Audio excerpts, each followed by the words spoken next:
Roles aren't always imposed with force. Sometimes they come wrapped in compliments. He's such a good man, always working.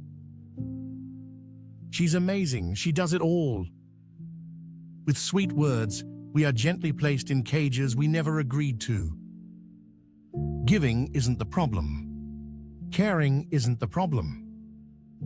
The problem is being told that your worth depends on those things. Entire lives are built on a silent fear that without their role, they won't be loved.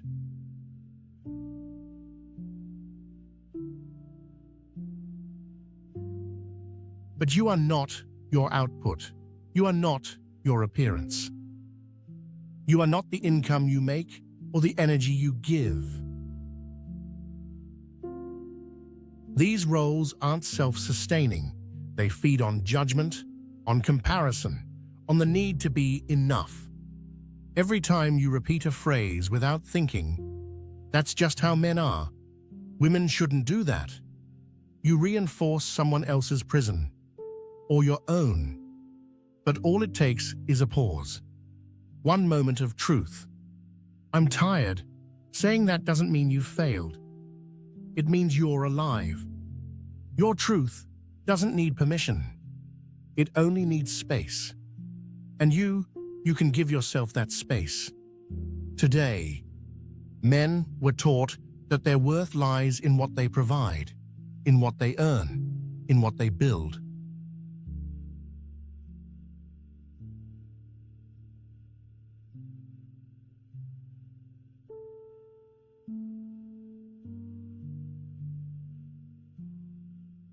Women were told that being chosen was the goal, that their value lay in how much they were desired, admired, adored.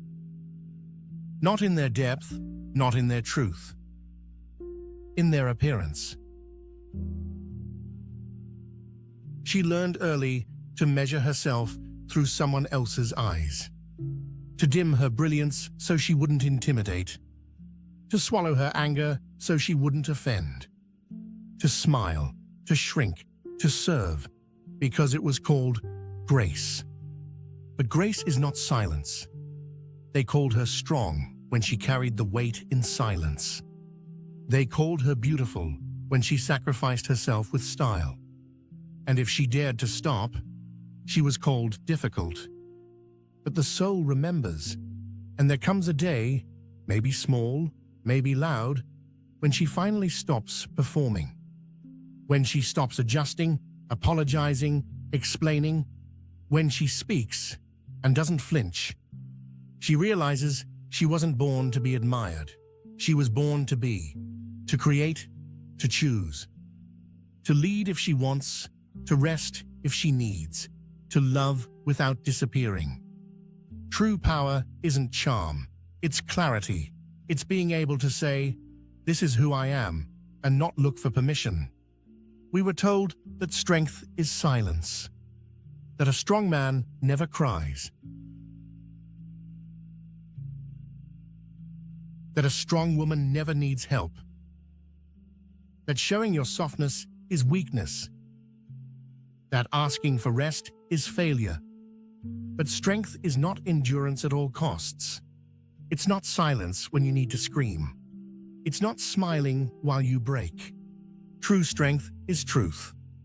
It's letting someone see you, not your mask, not your image, but you.